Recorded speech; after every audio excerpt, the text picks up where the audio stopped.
Hello guys, let's crack UPSC CSC. And you all know Unacademy is the India's largest learning platform for civil services.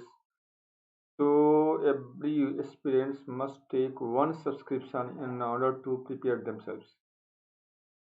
But today I'm going to discuss on one of the most important topic of general studies, and the name of topic is CTBT and NPT. भाई शायद आप समझ नहीं पाओगे। CTBT का मतलब हुआ comprehensive test band और एनपीटी का मतलब हुआ न्यूक्लियर नॉन प्रोलिफरेशन ट्रीटी, परमाणु अपसार संधि और व्यापक परमाणु परीक्षण प्रतिबंध संधि पे हम लोग बात करने जा रहे हैं आज। सवाल है कि ये संधि अस्तित्व में क्यों आया, इसमें समस्या क्या है, आखिर इंडिया इस पे साइन क्यों नहीं कर रहा है, और जिन देशों ने साइन किया है उसको रेटिफाई क्यों नहीं किया है। तो तमाम बातें हम लोग आज की इस लेक्चर में करेंगे। और ये लेक्चर न सिर्फ मेन एग्जामिनेशन के लिए, ये प्रीलिम्स के लिए उतना ही महत्वपूर्ण है और इससे कई तरह के काफ़ी टेक्निकल टिपिकल क्वेश्चन पूछे जाते हैं। बिल्कुल आप लोग बने रहिए। तो before going to start this session, मैं कोर्स जब आप ज्वाइन करते हो या एडमिशन लेते हो तब कैसे लेना है, मैं उसके विषय में आप लोगों को बता देता हूँ। तो इसके लिए आप लोग करना क्या होगा, आपको एक सब्सक्रिप्शन लेना होगा और मतलब एडमिशन का टिकट लेना होगा। And once you will take it, you are allowed to join our daily live classes. आप हमारा जो भी डेली लाइव क्लास चलता है उसको ज्वाइन कर सकोगे। कोई डाउट है उसको पूछ सकोगे। कोई आंसर क्वेश्चन करना है तो कॉल के थ्रू क्वेश्चन आंसर में पार्टिसिपेट कर सकोगे। अगर कोई डिस्कशन चाहिए किसी टॉपिक पे तो वो भी आपको मिल जाएगा। मैंने बिल्कुल आपको ये लगेगा कि एक लाइव क्लास ही चल रहा है। दूसरा यहाँ पे है स्ट्रक्चर्ड कोर्स। इसका मतलब है कि प्री मेन और इंटरव्यू के लिए जो भी एक प्लानिंग चाहिए, प्लान कोर्स चाहिए, वो आपको यहाँ पे ऑफर कर दिया जाएगा कि आपको क्या करना है क्या नहीं करना है। तीसरा यहाँ पे लाइव टेस्ट एंड क्यूजेज। ये टेस्ट है जो क्यूज के फॉर्म में है। आपको लगेगा नहीं कि हमने टेस्ट दिया है, और आप खुद भी एनालाइज कर अपना इवेल्युएशन या एनालिसिस कर सकोगे कि आप कितने तैयार थे। चौथा यहाँ पे है अनलिमिटेड एक्सेस। इसका मतलब हुआ कि आप जैसे ही एक एडमिशन लेते हो या उसको बोलते हैं सब्सक्रिप्शन लेते हो, तो उसके साथ क्या होगा, आप लाइव तो कोर्स आपको मिल ही रहा है। बाय द वे अगर लाइव कोर्स नहीं मिल सका तो आप रिकॉर्डेड कोर्स को भी इसमें कर सकोगे, और वो भी आपके पास जो भी अवेलेबल डिवाइस है, चाहे मोबाइल हो चाहे लैपटॉप हो चाहे जो भी डिवाइस है उससे आप कर सकोगे। बस इसके लिए करना ही है कि आप लोग को अनअकैडमी का लर्निंग जो ऐप है ये डाउनलोड करना है प्ले स्टोर में जा करके, या अनअकैडमी की वेबसाइट से भी कर सकते हो। और यहाँ पे मुझे आप लोगों को मिल जाएगा मेरा लिंक mukesh@अनअकैडमी। ये टेलीग्राम चैनल का लिंक है मेरा। और मैं अपने विषय में बता दूँ, myself Mukesh Kumar Singh have completed graduation in science BSc Geology honors and working as a faculty of UPSC CSC since 2004, teaching anthropology optionals and in GS science tech general science and ecology environment. Appeared in UPSC CSC main examination, currently working in Delhi as a faculty at several most reputed academy of civil services, and under my expertise many aspirants have cracked IAS and IFS। IFS का मतलब है Indian forest services. अब screen पे आपके पास कई सारे यहाँ पे फैकल्टी दिख रहे होंगे, and similar more than 100 top educators you will find at Unacademy platform in different courses। अब यहाँ पे अलग अलग कोर्स का यहाँ पे दिख रहा होगा, कोई पॉलिटी गवर्नेंस IR किसी को करना है, ज्योग्राफी करना है, साइंस टेक करना है, स्टैटिक असम्बली करना है, ऑप्शनल कोर्स हो गया, हिस्ट्री हो गया, इन्वायरमेंट इकोलॉजी हो गया, आर्ट एंड कल्चर हो गया, आंसर राइटिंग कोर्स हो गया, प्रैक्टिस एंड स्ट्रेटजी हो गया, इंडियन इकोनॉमी करंट अफेयर्स है। ऐसे ऑलमोस्ट 15,519 से ज़्यादा कोर्स अनअकैडमी ऑफर कर रहा है आप लोगों को। और इसके लिए आपको सिर्फ करना क्या है, सब्सक्रिप्शन एक लेना है, मतलब एडमिशन लेना है। और ये एडमिशन भी आपको 1 मंथ से लेकर के 36 मंथ के अलग अलग ड्यूरेशन में अवेलेबल कराया जा रहा है। इसका फी भी यहाँ पे दिया हुआ है, और उस फी को अगर आप एक बार में नहीं पे कर सकते तो आप इंस्टॉलमेंट में आप पे कर सकते हो EMI के थ्रू। और इसमें अगर इस कोड को यूज़ करते हैं MPS1 को तो आपको 10% का डिस्काउंट इमीडिएट मिल जाएगा। और अभी जो मैं बात कर रहा हूँ ये प्लस सब्सक्रिप्शन का मैं बात कर रहा हूँ, जिसमें आपको क्या मिलेगा, लाइव क्लास मिल जाएगा, टेस्ट सीरीज मिल जाएगा, अनलिमिटेड प्रैक्टिस कर सकोगे आप, स्ट्रक्चर शेड्यूल मिल जाएगा, ये सारा आपको प्लस में मिल जा रहा है। इससे भी एक अच्छा पैकेज यहाँ पे है, वो है आइकॉनिक का। आइकॉनिक में क्या मिलेगा, you will get 12 month, okay, 24 month and 36 month के ड्यूरेशन में आपको कोर्स मिल जाएगा आपको। और यहाँ भी फी दिया हुआ है, जिसका आप इंस्टॉलमेंट पेमेंट ऐसे कर सकते हो जो ईएमआई के फॉर्म में है यहाँ पे। और यहाँ भी कोड को यूज करने के बाद डिस्काउंट मिल जाएगा 10% का, और आफ्टर डिस्काउंट फी घट के ये हो जाएगा, और आपका ईएमआई भी घट के ये हो जा रहा है। दैट और I this is the iconic subscription. इसके फायदे क्या होंगे, आपको लाइव क्लास मिल रहा है, यहाँ पे टेस्ट सीरीज मिल रहा है, अनलिमिटेड प्रैक्टिस कर सकोगे, स्ट्रक्चर शेड्यूल मिल जाएगा, personal coach, daily main question practice, study planner, personalised feedback, everything that needed for civil services preparation you will get here in this package. This is the one of the ultimate package for every aspirant, those who are planning to appear in 2021, 22 or 23, those who are in their 10 plus 2 or in graduation first year or in second year, in third year, and even अगर आप तैयार नहीं भी हो आज और exam चाहते हो देना, and at a time you need the guidelines and the classes of almost all section faculty, so this is the right piece for you. और यहाँ पे है ये अनअकैडमी का सब्सक्रिप्शन है, ये ऑप्शनल का। ऑप्शनल में भी ड्यूरेशन अलग अलग है, 1 महीने से 36 महीने तक में ऑफर किया गया हुआ है, जो आपको यहाँ भी कोड यूज करना है MKS1 in order to get 10% discount, और ऑप्शनल भी आपको यहाँ मिल रहा है। And now Unacademy most competitive gamified UPSC CSC battle is here, and this battle is already started. The first battle held on 6th December and second battle भी हो चुका है 20 दिसंबर को। थर्ड बैटल आने वाले संडे के बाद के संडे पे होना है आप लोगों का, और इसमें पार्टिसिपेट आप कर सकते हो। और पार्टिसिपेट करने के बाद इसमें क्या होगा, 45 मिनट का ये बैटल है, जिसमें 60 क्वेश्चन आएंगे आपके सामने में। ऐसे 13 बैटल होना है, जो अलग अलग से सेक्शन में होगा, रिलेटिव स्कोरिंग पे ये बेस्ट होगा। और फोर्टनाइटली ये कॉन्टेस्ट है जो अल्टरनेट संडे को हो रहा है। अब इसमें क्या है कि रैंक 1 से जो रैंक 3 जिनको मिलता है, तो they will get 3 month free Unacademy subscription. जिसको मिलता है, अगर नहीं लेना है ये, तो उनको अमेजन गिफ्ट कार्ड मिल जाएगा। अगर जो रैंक 4 से रैंक 150 तक के बीच में आता है, उससे क्या मिलेगा, अमेजन गिफ्ट कार्ड मिलेगा। अब मैं क्यों और बता दूं आप लोगों को, फ्री सब्सक्रिप्शन मिल रहा है आप लोगों को, आप सब स्टूडेंट्स हो, तो आप क्या चुनोगे ये आप लोग जानो। चलो ठीक है, आगे बढ़ते हैं। Unacademy now offers 6 months, 1 year, 2 year, 3 year many courses। और ये कोर्सेस सारे जो कोर्स हैं, इसका नाम है अल्टीमेट GS बैच, जो बाइलिंगुअल भी है, जो हिंदी में भी एक्सक्लूसिव है, जो इंग्लिश में भी एक्सक्लूसिव है। और इस कोर्स में कई सारे एडुकेटर्स का ग्रुप हैं, कुछ ग्रुप यहाँ पे सामने दिख रहा है आप लोगों को। और इसमें क्या मिलेगा, फुल सिलेबस कवर मिलेगा, प्रीलिम्स टेस्ट सीरीज मिल जाएगा एनालिसिस के साथ, PDF स्टडी मटेरियल मिल जाएगा आपको, डेडिकेटेड डाउट क्लियरिंग सेशन मिल जाएगा आपको, और इंटरव्यू प्रिपरेशन भी मिल जाएगा। जो कई सारे यहाँ जो ग्रुप देख रहे हो, तो 2021 के लिए आप लोग पढ़ाएंगे, 2022 के लिए पढ़ाएंगे, 2023 के लिए पढ़ाएंगे, सारे के सारे बैच 28 दिसंबर से स्टार्ट हो रहा है, 28 दिसंबर से स्टार्ट हो रहा है। अब आपको करना क्या है, ये 21 वाला स्टार्ट हो चुका है, 28 वाला बाकी है। अब आप लोगों को करना क्या यहाँ पे है कि आईफोन की सब्सक्रिप्शन है, इसका भी प्राइस अब हाइक होने वाला है।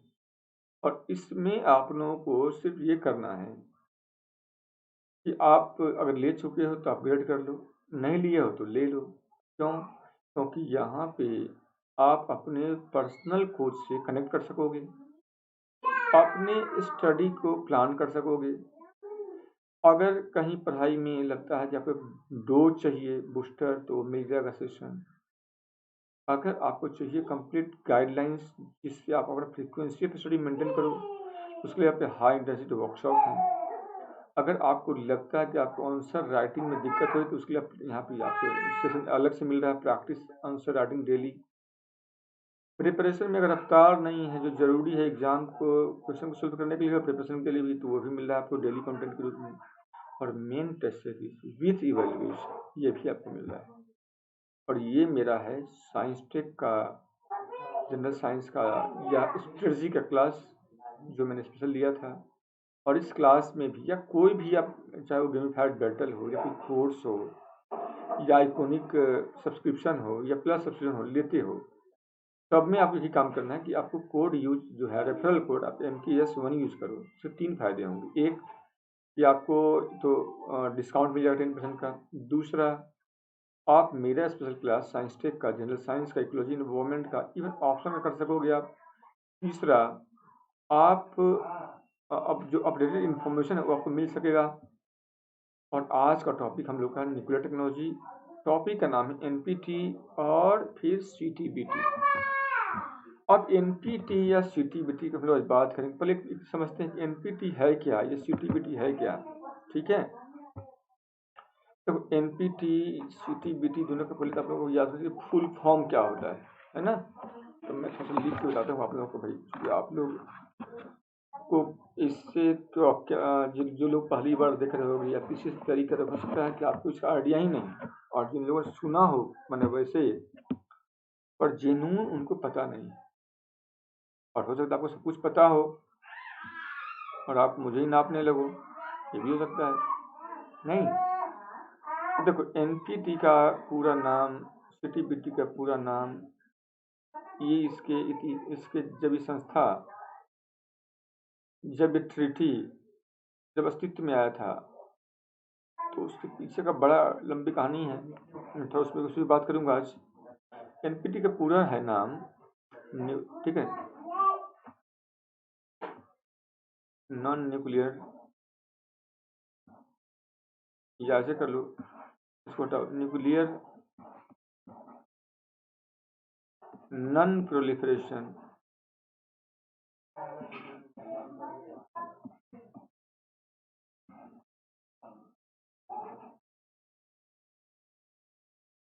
ट्रीटी। मैं ये अपने हैं इसलिए लिख रहा हूँ, मैं इसको टाइप कर सकता था पर मैं चाहता था कि भाई आप समझो इसको।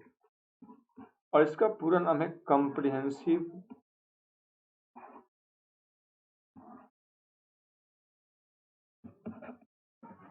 Test ban treaty.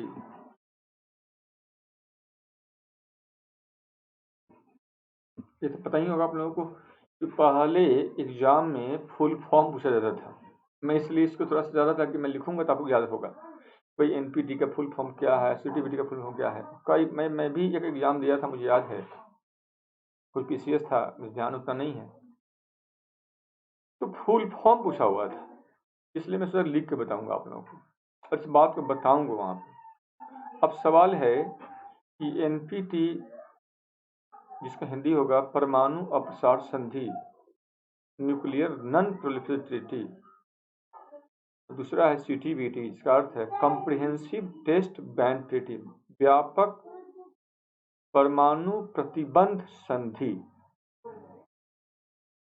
ये शब्द अपने आप में कुछ कहता है।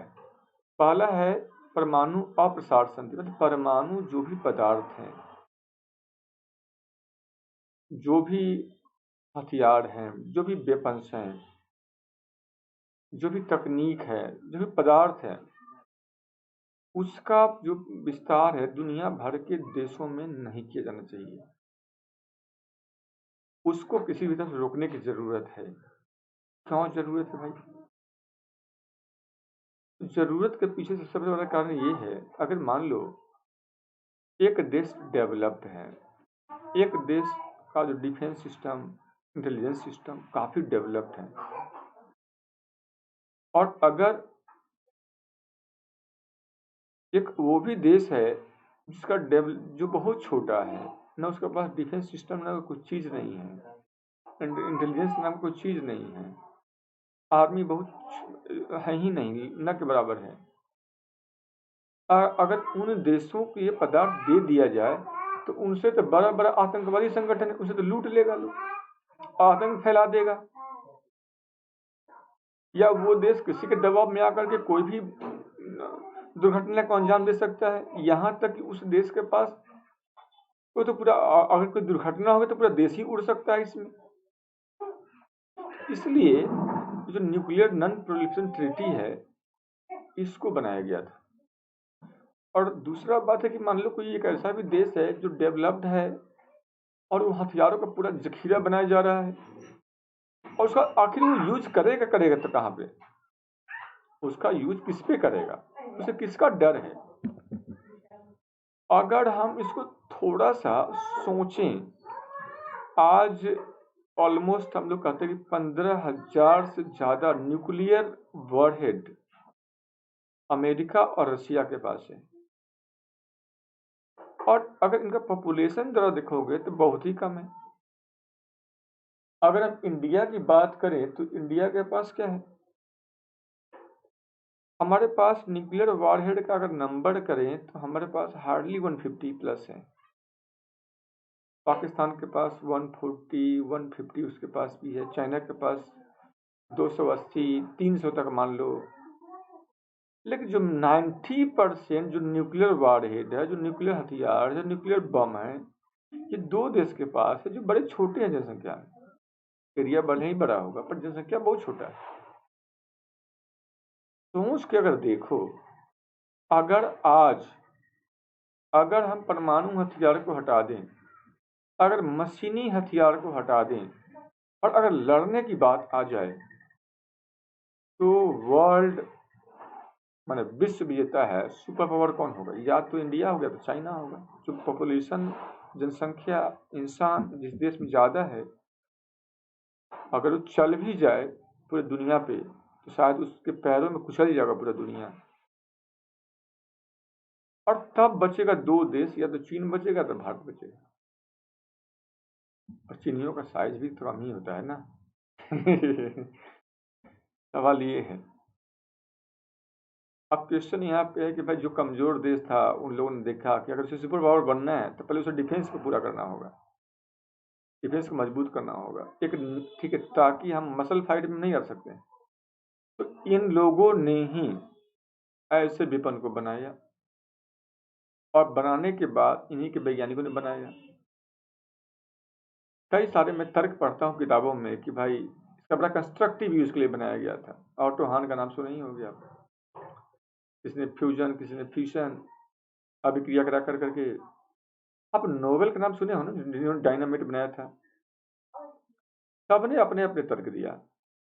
और मैं ये अगर देखता हूँ अपने निगाह से तो मुझे एक बात समझ में आता है, छोटा देश है, जनसंख्या कम है, कोई भी पॉपुलस कंट्री इस पे अटैक कर देगा तो आदमी आदमी पे अगर भिड़ जाए, मसल पावर में भिड़ जाए तो साफ हो जाएगा ये देश, इनका नेस्तनाबूद मिट जाएगा। सवाल है ये देश भी इस बात को समझ रहा था और इसीलिए ने एक नए तरह से, अगर सुपर पावर बने तो पहले की ताकत आप डेवलप कीजिए। तो ताकत वो डेवलप किया एक ऐसे वेपन की तरफ जो न उसका उसके लिए लाभदायक है, जो न मेरे लिए लाभदायक है। और एक ऐसे दुनिया का निर्माण लोगों ने कर दिया आपस में जो परमाणु बम पे फैला हुआ। और आज एक एक देश के पास इतना बड़ा बड़ा बम है जो उसका अगर विस्फोट होकर हो जाए समझो कि दुनिया का तो कहानी वैसे ही समाप्त हो जाएगा। और तमाम बातें हम लोग कर सकते थे पर अभी चूंकि टॉपिक आपका अलग हो जाएगा इसलिए मैं इसी पे थोड़ा सा रोक देता हूँ और हम चलते हैं कि करके एनपीटी की तरफ। बहुत सारी बातें हैं, मन तो होता है कहूँ आप लोगों को। आप लोग वीडियो कमेंट में जरूर लिखना, कहोगे तो मैं चर्चा करूंगा डिटेल में। कमेंट बिल्कुल लिखा कीजिए आप लोग, ताकि मैं डिटेल में आप लोगों को कुछ बहुत सारी बातें शेयर कर सकूं। और मेरा जो यूट्यूब का क्लास है उसमें आप लोग बिल्कुल पार्टिसिपेट होइए, रेगुलर होइए, ताकि आप लोग जितना रेगुलर होंगे, पार्टिसिपेट होंगे, मैं आंसर करूंगा आप लोगों का। टीचर हमेशा अप्रिशिएट होता है क्वेश्चन से, आप कितना क्वेश्चन पूछते हो, कितना कंस्ट्रक्टिव क्वेश्चन पूछते हो उससे। चलते हैं थोड़ा एनपीटी की तरफ, एनपीटी की बात कर लेते हैं हम लोग आज। देखो एनपीटी, ये जब चाइना ने 1964 में एक परीक्षण किया, एटॉमिक अपना टेस्ट किया था, एटॉमिक टेस्ट। उसके बाद ये संस्था 1968 में, सॉरी 1968 में, 1968 में ये संस्था है एनपीटी जिसका मैं बात कर रहा हूँ, ये अस्तित्व में आया। ठीक है, और 1968 में ये अस्तित्व में आया, बट ये इनफोर्स हुआ 1970 में जाकर के, 1970 से लागू हुआ। ठीक है, मीन्स एनपीटी बस साइंड, सिग्नेचर हुआ, ये हुआ, और 1970 में जाकर के ये केम into force.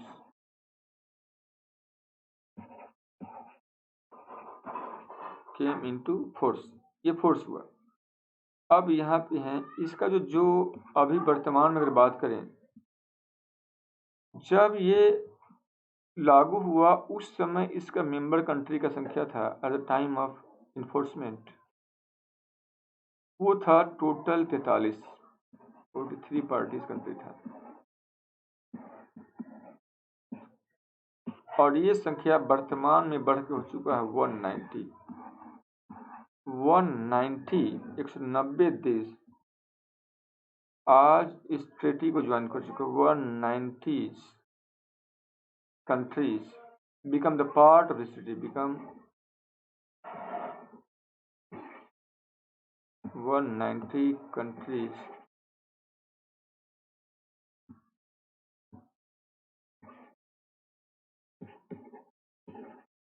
become the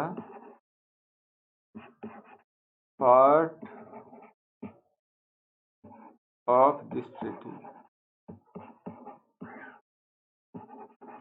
north Korea एक ऐसा देश है जिसने इस पे साइन भी किया, ठीक है, और वो इससे अलग भी हो गया, बात समझ रहे हो।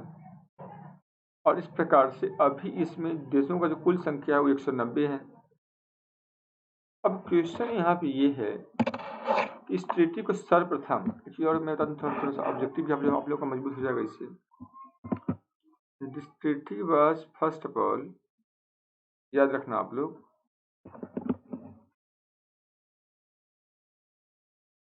the thought of treaty, the thought about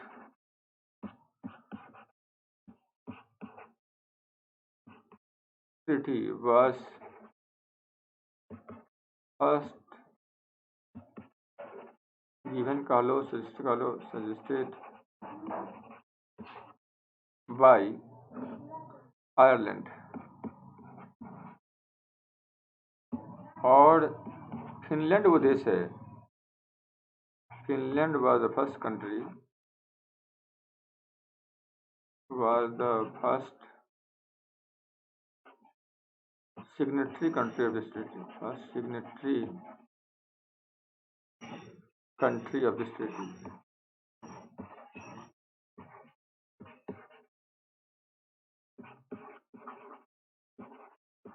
Finland वो पहला देश था जिसने इस पर साइन किया। इस ट्रीटी में जो अगर हम बात करें हैं कि इसका एक प्रस्तावना, एक प्रियम्बल है, 1 प्रियम्बल है इसमें टोटल, और इसमें 11 आर्टिकल्स हैं, ये बात याद रखें, 11 टोटल इसमें आर्टिकल्स हैं, मतलब एक प्रस्तावना है और 11 इसमें आर्टिकल्स हैं। कुछ बातें जो आप लोगों को जानना बिल्कुल चाहिए। अब यहाँ पे हम लोग आगे बढ़ते हैं। ये जो ट्रीटी है इसका ऑब्जेक्टिव क्या है, ठीक है। एक और याद रखना, जो 190 पार्टी है जो इस ट्रीटी किया, उसमें 5 स्टेट वो है जो न्यूक्लियर वेपन स्टेट है, P5 country.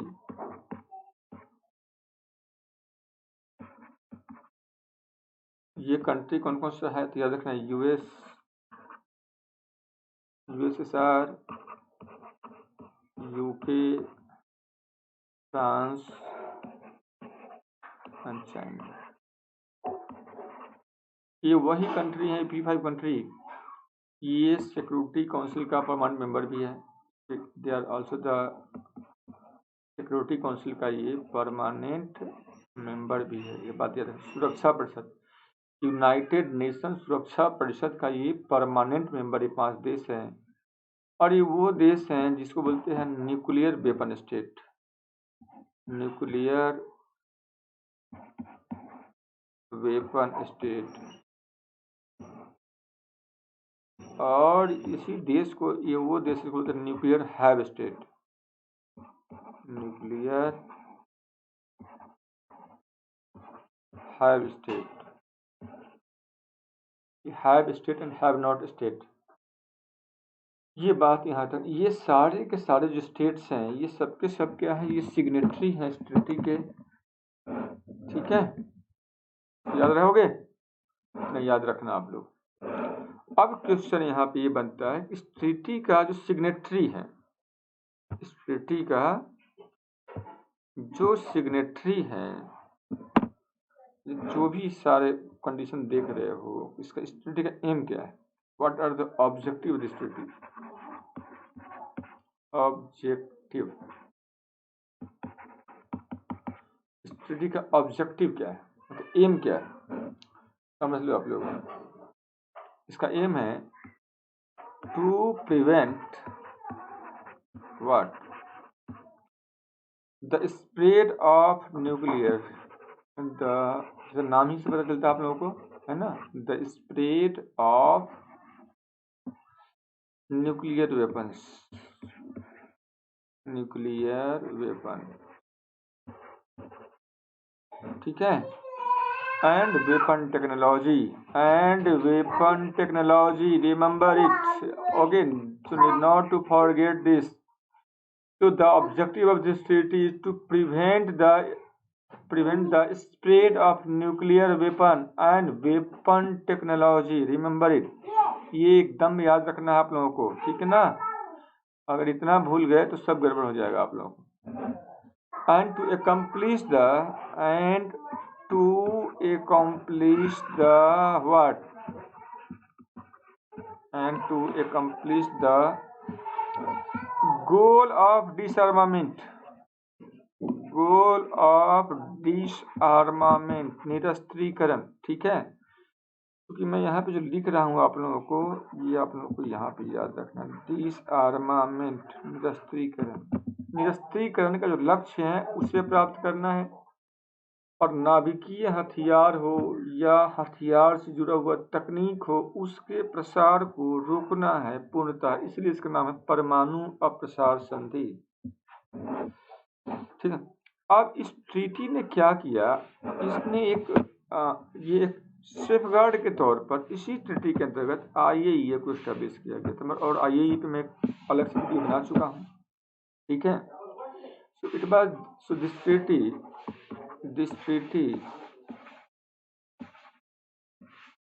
established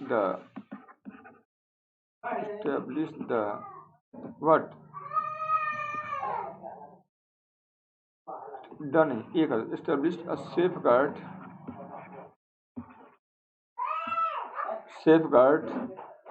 system under the responsibility of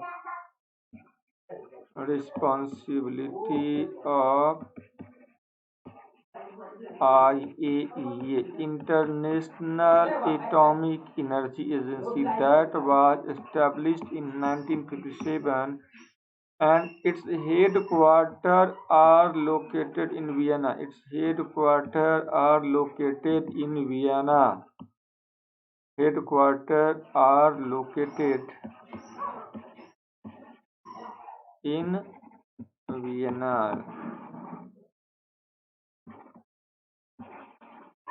One minute. इसका हेडक्वार्टर कहाँ पे है, तो आप लोगों को एकदम बिल्कुल याद रहना चाहिए। मैं थोड़ा सा कलम का कलर भी चेंज कर देता हूँ। Are located in Vienna,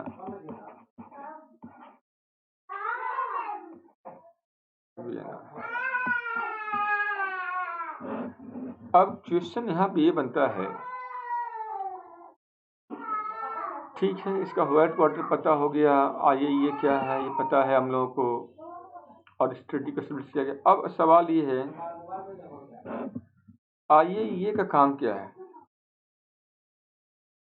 IAEA का काम ये है, यही IAEA बेसिकली को ये कहा गया कि आप 2 तरह की जवाबदेही को निभाइए, पहला और दूसरा। पहला ये है कि कोई भी देश अगर किसी दूसरे देश को न्यूक्लियर मटेरियल सप्लाई करता है तो the exported material must be used for peaceful purpose. Exported nuclear facilities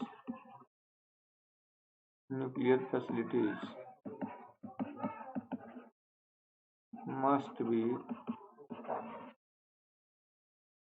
used for peaceful purposes। तो आपको ऐसे देश को प्रमोट भी करना है, आपको ऐसे देश को असिस्ट भी करना है, और दूसरा यहाँ पे कहा गया कि दूसरा आपको काम ये करना है to inspect that country periodically, either by using camera or by personal visit, but without any prior information, बिना किसी पहले सूचना दिए बगैर आप इंस्पेक्ट कीजिए and check that country receive the nuclear facility for whatever the purpose, so that are truly used for that purpose or not. If the country diverted that facilities for some other purposes, so just inform। तो ये IAEA क्या है? Basically UN का part है, ये UN का United nation का part है, ठीक है।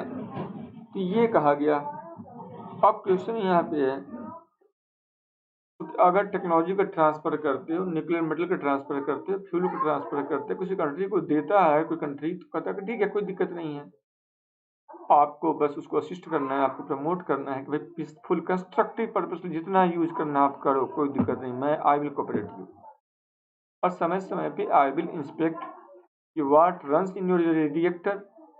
और आपने जो न्यूक्लियर फैसिलिटीज इंपोर्ट किया है वो फैसिलिटीज अगर आप कह के लिए हो कि आप बनाओगे, उसका यूज करोगे उसका पावर के जनरेशन में, और अगर आपने डाइवर्ट कर दिया उसके वेपन जनरेशन के लिए, तो ये बातें अगर ऐसा होगा तो आपको एक्सपोर्टर को भी बैन करना होगा और इंपोर्टर को भी बैन करना होगा।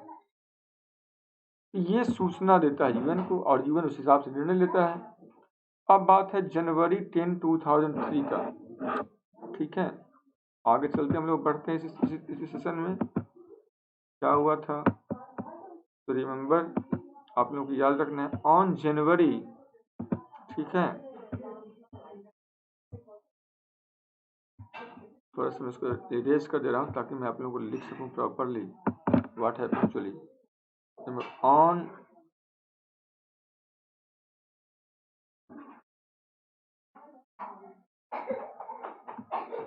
ऑन जनवरी, ठीक है, 10 जनवरी लिखता हूँ, 10 जनवरी 2003 को नॉर्थ कोरिया ने, जो कोरिया है, तो नॉर्थ कोरिया ने क्या हुआ, विड्रॉ कर लिया फ्रॉम एनपीटी, विड्रॉ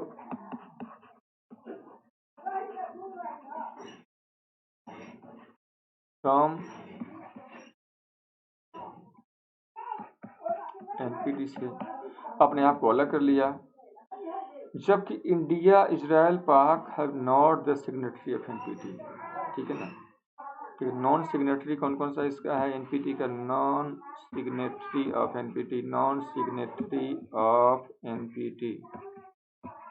और ये कंट्री कौन कौन सा है, इसमें है इंडिया, इसमें है इजराइल, इसमें हो गया पाकिस्तान, और वर्तमान में कहो चूंकि कोरिया इंटर भी किया और कोरिया बाहर भी हो गया तो दिया ऑल्सो द नॉन सिग्नेटरी हो जाता है यहाँ पे है। ठीक है, इस बात को आप लोग को यहाँ पे याद रखना है। अब क्वेश्चन सबसे जो बड़ा यहाँ बनता है और क्वेश्चन इस रिगार्ड से ज़्यादा महत्वपूर्ण हो जाता है कि भाई एनपीटी का कुछ प्रोविजंस था और प्रोविजन क्या है, जरा इसको आप लोगों को समझना होगा बारीकी से। और मैं चाहता हूँ कि भाई जो भी स्टूडेंट्स इस क्लास में हैं आप एक एक चीज़ को आराम से समझें, ताकि ये मेन एग्जामिनेशन के लिए नहीं बल्कि प्रीलिम्स के लिए भी काफ़ी इम्पोर्टेंट टॉपिक हो जाता है। और यूपीएससी एग्जाम में एक बात आ जाता है कि जहाँ पे आप सोचना बंद कर देते हो वहाँ से यूपीएससी सोचना शुरू करता है। ठीक है, ये कॉन्सेप्ट हमेशा इस फॉर्मूला को याद रखोगे। जिस पॉइंट से आप सोचना बंद कर देते हो यूपीएससी वहाँ से सोचना शुरू करता है। और इस टॉपिक से अक्सर मैं देखा हूँ, मैं खुद कई दफ़ा जब मैं पेपर देखता हूँ तो मुझे लगता है कि ये क्वेश्चन तो स्टूडेंट से बना ही नहीं होगा, because they don't have that much interest in developing the concept. बस आप तो भाई पढ़ते हो ना, आपका पर्पस क्या है पढ़ने, to qualify not to gather information. तो जब क्वालिफाई होने के जब पढ़ते हैं हम लोग तो हमारा इंटरेस्ट क्या होता है पढ़ाई का कुछ अलग होता है। लेकिन जब उसको हम इसलिए भी सोच के पढ़ते कि नहीं हम पढ़ रहे हैं इन ऑर्डर टू नो कि what kind of world order is now going on, तो हमारा पर्पस कहीं ना कहीं चेंज हो जाता है। और ये पर्पस का चेंज होना काफ़ी अहमियत रखता है। तो मैं एक छोटा सा स्टोरी बताता हूँ आप लोगों को एनपीटी के विषय में। देखो, जो एनपीटी है थोड़ा समझ लो, फिर मैं लिखूंगा। ये क्या है कि इंटरनेशनल ट्रीटी है, इसका ऑब्जेक्टिव क्या था, to prevent the spread of nuclear weapons, है ना, and weapon technology, and to promote the peaceful use of nuclear energy and disarmament. अब मैंने कहा कि चाइना ने जब टेस्ट किया था उसके बाद एग्जिस्टेंस में आया 1 जुलाई 1968 को and came into force in 1970, और अगस्त 2016 में इसके 191 स्टेट्स मेंबर था। ठीक है, और इंडिया, इजराइल, पाकिस्तान या साउथ सूडान भी जो है इसका सिग्नेटरी नहीं है, जबकि नॉर्थ कोरिया इसको ज्वाइन किया और 1985 में इससे अलग हो गया, और सॉरी 1985 में ज्वाइन किया और 2003 में इससे अलग हो गया। अब है कि इस ट्रीटी में कुछ बातें कहा गया है, उसमें ये कहा गया है कि दो तरह का दुनिया में स्टेट्स हैं, एक है न्यूक्लियर हैव्स और दूसरा है नॉन न्यूक्लियर हैव्स। एक क्या है न्यूक्लियर हैव्स और दूसरा क्या है नॉन न्यूक्लियर हैव्स, जैसा मैंने अभी लिखा था बीच में पहले। तो पहले ये समझते हैं कि एक है न्यूक्लियर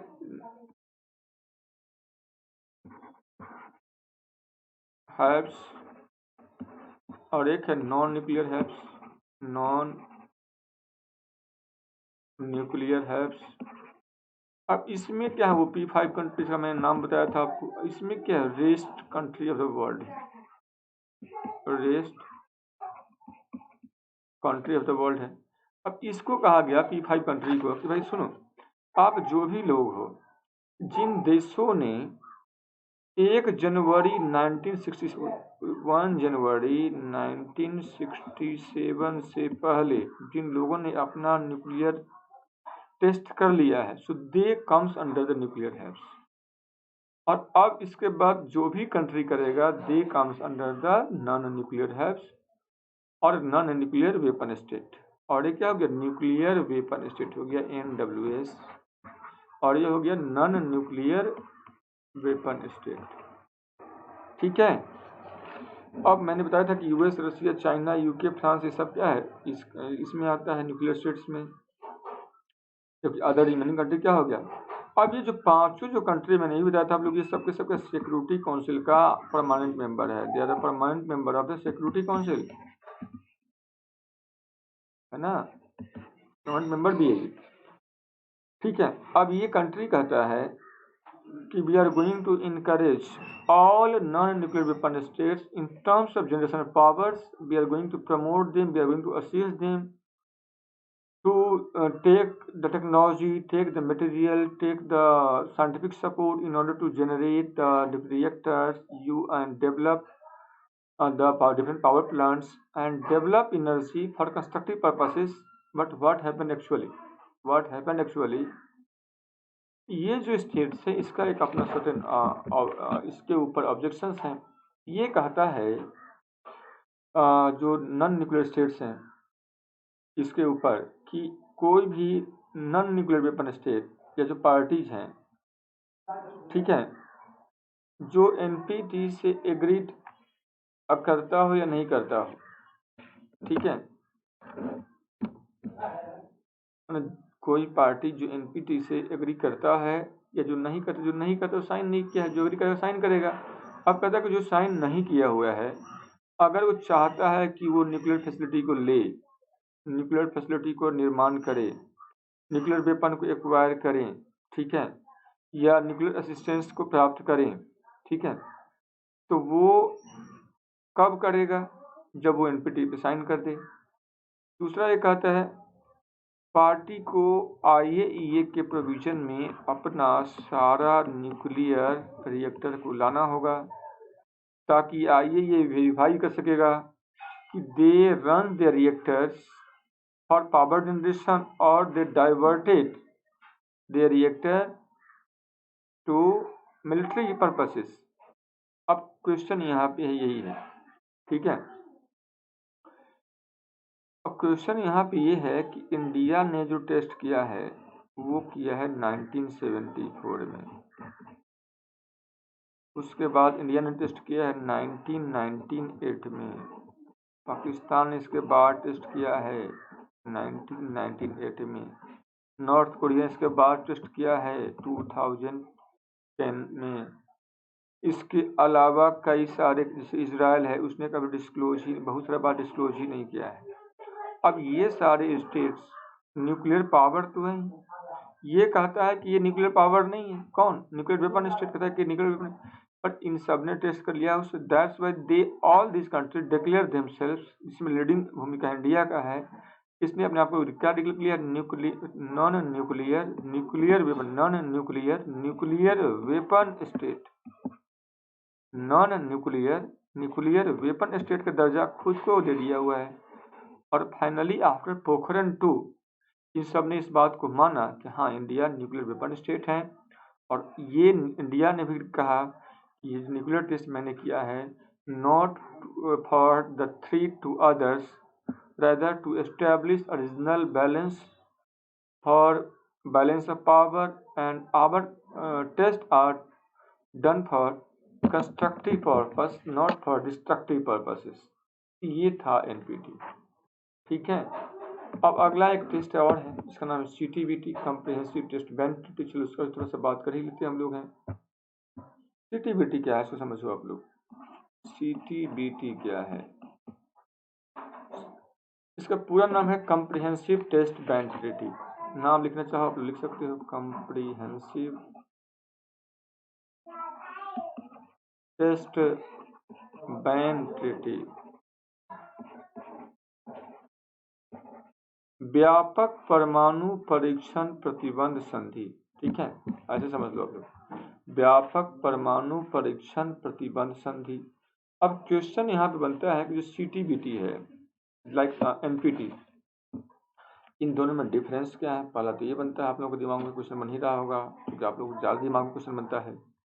मैं कुछ लिखूं उससे पहले ही क्वेश्चन बन जाता है आप लोगों के दिमाग में, ये तो एक तरीका भी सही है आप लोगों का। और दूसरा ये है क्वेश्चन बनता है तो बहुत अच्छा सिग्नल है आपके अटेंटिव होने का। This is the right signal, you are attentive for your career, for your selection and your passionate. So I always appreciate the students like you and your kinds, and this is the true basically indications about your conscious efforts for the civil services, and keep it up। इसको हमेशा आप लोग बिल्कुल maintain करो in order to get the selections। and one more thing is कि चलो पहले इसको हम सब इसको तो पूरा कर लेते, उसके बाद हम लोग आगे ढेर सारा बात करेंगे। तो पहले समझते हैं इसको। तो कंप्रेसिव टेस्टमेंट ट्रीटी कहता क्या है? तो ये जो ट्रीटी है बेसिकली, और ये कहता है कि इन जो भी देश है दुनिया का जो भी देश है जिन सब ने सीटीबीटी पे साइन किया हुआ है, कहता है कि उन सबको ये ट्रीटी प्रतिबंधित करता है किसी भी तरह के न्यूक्लियर एक्सप्लोजन किसी भी तरह के न्यूक्लियर टेस्ट को कहीं भी करने से इन ऑल सराउंडिंग, चाहे वो स्पेस में हो, चाहे जमीन के नीचे हो, चाहे पानी में हो, चाहे एटमॉस्फेयर में हो, मतलब परमाणु परीक्षण को पूर्णतः प्रतिबंधित करता है कहीं भी। ठीक है, और अब तक इस के बावजूद भी अगर हम बात करते 1900 से ज्यादा, 1900 से ज्यादा, ठीक है, 1 मिनट, 1900 से ज्यादा क्या हो चुका है, इस तरह का टेस्ट हो चुका है। ठीक है, दुनिया भर में ये जो ट्रीटी है, दुनिया भर में न्यूक्लियर टेस्ट की बात कर रहा हूँ, न्यूक्लियर टेस्ट का जो नंबर है इससे ज़्यादा हो चुका है। और ये ट्रीटी क्या हुआ, इसको यूनाइटेड नेशन जनरल असेंबली ने इस ट्रीटी को अपनाया है 10 सितंबर 1996 को। 10 सितंबर 1996 को इस संधि को अपनाया है। ठीक है, और इसके बावजूद भी ये अभी तक इन्फोर्स नहीं हुआ। It has been not came into force, it has been not put into force. ठीक है, और effect due to China, Egypt, US, North Korea, Pakistan, Iran, Israel, India इसको रेटिफाई नहीं किया हुआ है। और वर्तमान में इस ट्रीटी में 66 + 5 न्यूक्लियर वेपन स्टेट जो सिग्नेटरी इसके हैं, और इसका जो सिग्नेटरी है वर्तमान में 184 हो गया, रेटिफायर हो गया 168। और ये ट्रीटी जो मैंने बताया उसको याद रखना आप लोग। चलिए तब तक thanks, bye, don't forget to share, like and use this code in order to get subscription, 10% मिल जाएगा। ठीक है ना, चलो तब तक थैंक्स, बाय।